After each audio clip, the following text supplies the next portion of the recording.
What's up, guys? Welcome back to Chiefs Chat. In today's episode, we're talking about the Chiefs' upcoming game against the Cleveland Browns preseason week 2. Okay, and we've got a little bit to talk about this game coming up. Some big players that we're going to be keeping our eyes on after the way they performed in the week 1 game against the Saints. Okay, getting closer and closer every day to that season opener against the Detroit Lions at Arrowhead Stadium. But speaking of Arrowhead Stadium, this is the first game that we will see Chiefs football at Arrowhead Stadium in gosh, I don't even know how many months, like 7 or something like that. I don't know, 8. So it's good to see that. It's great to see fans back at Arrowhead Stadium watching our Chiefs ball out. Okay, going against the Browns here. The Cleveland Browns. Deshaun Watson is expected to play 1 quarter, and I just hope we crush the guy. Frankly, not a huge fan of the guy, and I don't think many people are. I think if you are, you're a little weird, and maybe you live under a rock. You're not sure what's been going on, but I recommend you checking that out. Taking a look at what he's done. But anyway, Chiefs are going into this game, okay, and we've got some crazy position battles. I just want to take some time to talk about the position battles that are going on. The 3 biggest ones, in my opinion, are the wide receiver battle, the running back battle, and then the cornerback battle. We've just got a lot of battles going on to try and make this roster, and there's a lot to talk about here now. There's a lot to go into, and this preseason game, as well as the first one that we just watched, they're going to be huge in telling us whether or not these players are ready for professional NFL football. Come on. This is as big as it gets when it comes to football. You got to be ready. So let's go ahead and get into these position groups. Let's go ahead and kick it off with wide receiver. If you guys watched my last Chiefs chat, I talked a lot about the wide receiver group. Man, we've just got a plethora of really, really good players that are trying to scratch and claw their way onto this roster. Okay, it's going to be real tight at the bottom, and for this position group, we're really going to be needing to look at guys like Nico Remigio. Again, I feel like a lot of these practice squad players or undrafted free agent players, probably saying their names wrong, apologize, but Nico Remigio, if you guys remember last game against the Saints, he had a great game, really, really nice game, and I think he's trying to make a statement, and I feel like if he makes another big statement in this game against the Browns, that's going to tell us a lot. And also, Justin Ross is a guy who, as crazy as it sounds, I think he's at risk of not making the roster once again. Last season, it was a little bit understandable. He was still battling through those injuries. He ended up being put on the injury reserve list, so makes sense. But this season, man, we just watched him catch a touchdown pass. That the hype has been, exponential. It's been insane. And it still just feels like he might not be able to make this roster, which is just super unfortunate. We all know Andy Reid, he likes to run with 6 wide receivers. And those 6, who I feel like deserve spots on this team, have solidified their role on this football team. Kadarius Toney, Marquez Valdes-Scantling, Sky Moore, Richie James, free agent signing, came in from the Giants, and he's pretty good. And then we've got Justin Watson, had a couple of big plays last year. And then we've got Rashee Rice, our 2nd-round draft pick. That's 6. That's 6 right there. And that leaves Justin Ross kind of on the outside looking in, So unless Andy Reid decides to run with 7 wide receivers this season, Justin Ross, he's got to fight. He's got to keep fighting. And I don't know if you guys have been keeping up with training camp. I believe the Chiefs, it was either yesterday or the day before that, was their last day at St. Joe. But Justin Ross, he kind of tweaked his hamstring a little bit. I don't know if it was a hamstring. I think it might have been a knee or something like that. Which it's not a good sign. Really not a good sign for a guy who has been kind of labeled as just an injury-prone, young wide receiver. Just an unfortunate case here with Justin Ross, and that's not good. That's not good to see.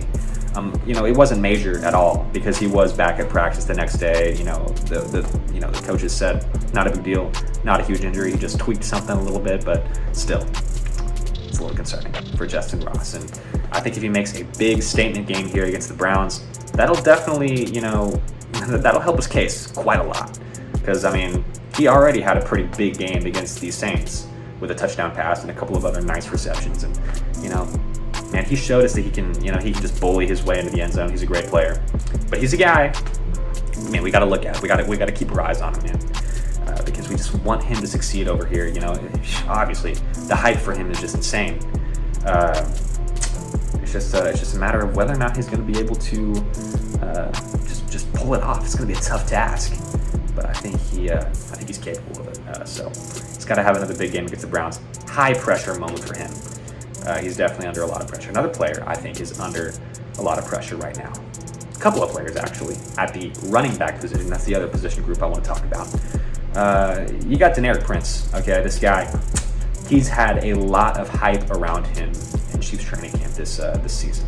He's been a big player for us, an undrafted guy.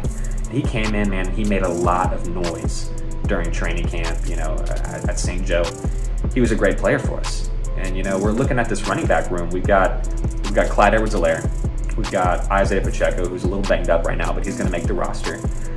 We've got Jerick McKinnon.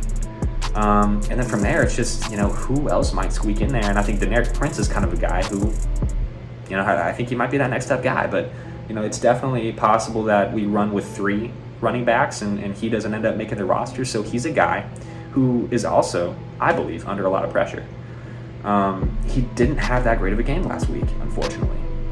Running with our second team and third team offense, he didn't do too much. Had a couple of decent carries, but he also had a couple of carries that didn't go anywhere. So, and again, small sample size, didn't have a lot of carries, but he had a decent amount, and he didn't really do too much with them. So, and as well as, carrying the ball, he's a guy who we like as a returner. He did return the opening kickoff, had a decent return. I think he made it back to like 25, I don't know, something like that. So that's interesting. It's interesting to see him back there, and I think I don't know. This is just a big game for him coming up against the Browns, man. I just feel like he needs to make a statement here. We've seen a couple of players in this preseason, a couple of undrafted running backs make big statements in these games, just have crazy break-off runs, and I think Deneric Prince, he wants to be one of those guys. Sorry. He just wants to be one of those guys to break out. And I think as a returner, he could do it as a returner. He might have a huge return, which I could definitely see happening. We've seen it in training camp, for the past couple of months now. He's a good player. He just needs to show it on the biggest stage, and that's something that I think it's making things a little tough on him. He's got a lot of pressure, a lot of weight on his shoulders, I'm sure. And the other guy I want to talk about in this Chiefs running back room, Clyde Edwards-Helaire actually has a tremendous amount of weight on his shoulders, okay? I'm personally, I'm an advocate for Clyde Edwards-Helaire. I think he's a solid running back. I think he's just a serviceable guy, a guy who can get that ball, put his shoulder pads down, he can get you 5 yards any given play. Really solid player. But a lot of people are talking about the potential that he doesn't even make the roster, which I think is just insane.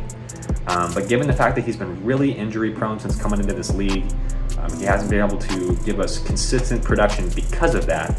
And on top of that, we've just got a lot of young players who, the Deneric Princes, the Isaiah Pachecos, who are almost in a way surpassing Clyde Edwards-Helaire. Could it even be possible? I don't know.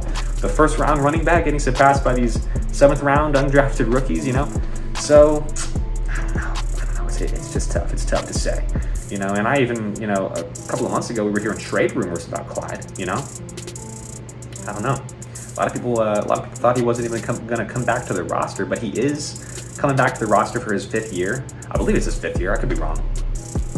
I'm almost certainly wrong about that, but yeah, it's going to be a big game here for Clyde, and I think what we did last game against the Saints is we fed him the ball quite a bit on that first team offense, and I think we're going to try to do that again here against the Browns to see what he can do with these carries and see if if Clyde can continue to be serviceable for us.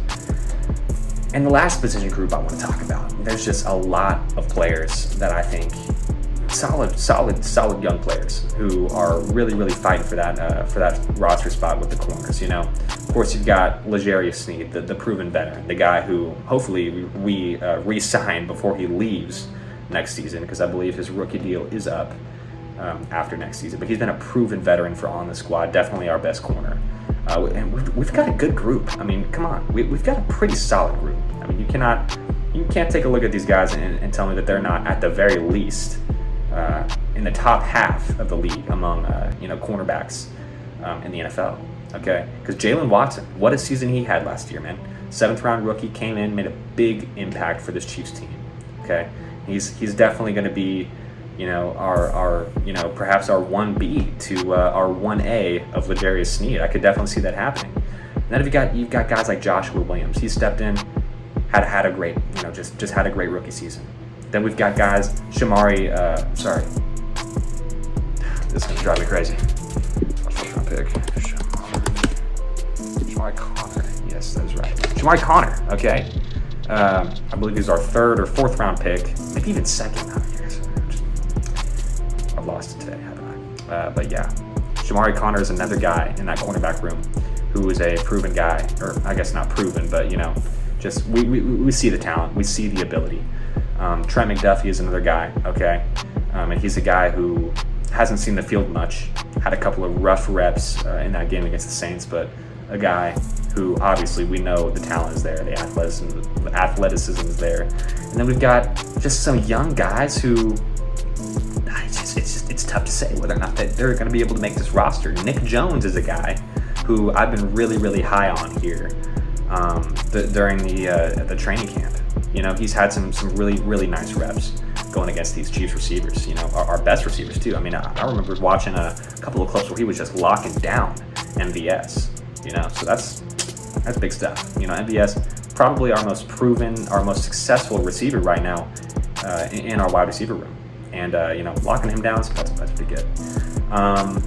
So, yeah, Nick Jones, he is definitely a guy. But, again, it's a tough battle out there. A lot of young corners are battling for spots. And Nick Jones, unfortunately, as sad as it is, he might end up not being able to make this roster. But, I mean, shoot, come on. 7th round rookie, we've done good with those 7th round rookies in the past. I mean, Joshua Williams and Jalen Watson being our 2 last season. And gosh, I mean, they came in, they did their job, they did great. They won a Super Bowl, and they just, they balled out, man. They balled out. So yeah, that's another position group. I'm looking at all of those guys, actually, really every single one of them, to see what they do, because it is, everybody's pretty much just right there in just a great, nice group of athletic players. I could see any one of these guys becoming just boom cornerback. Of course, L'Jarius Sneed has been consistent, very, very good for us. But I could see Jalen Watson taking a huge step up. I could see Shamari Connor coming in, boom. I could see freaking Nick Jones, a guy who I'm talking about might not, possibly not even making the roster right now. I could see him coming in, just, I could see it happening. These guys are great, man. Athletic players. So I'm excited. I'm excited to see that. Excited to see the first team offense go back out there again and see if we can hopefully convert a short down situation, please and thank you. Hopefully that's something we've been trying to work on a little bit more, because it is something that we've struggled with last season, and of course during the game against the Saints couldn't convert that 4th and 1, which is a little bit concerning. But Andy Reid says they're going to play the whole half. I doubt they are. That's the way it goes with Andy Reid. He says something is going to happen during the preseason, doesn't necessarily happen. It's kind of what we saw. He said Patrick Mahomes was going to play the whole first quarter, and he played 1 drive. So that's kind of the way it goes with Andy Reid. He likes to put the starters out there, but guys like Pat, guys like Kelsey, they don't need a whole lot of reps. They're proven guys. MVP, Patrick Mahomes, and then Travis Kelce, probably the greatest tight end ever. Definitely a debate there, but he's up there. So yeah, excited for this game. I know you guys are too. So thank you guys so much for watching, and I'll see you guys in the next Chiefs chat. Peace out.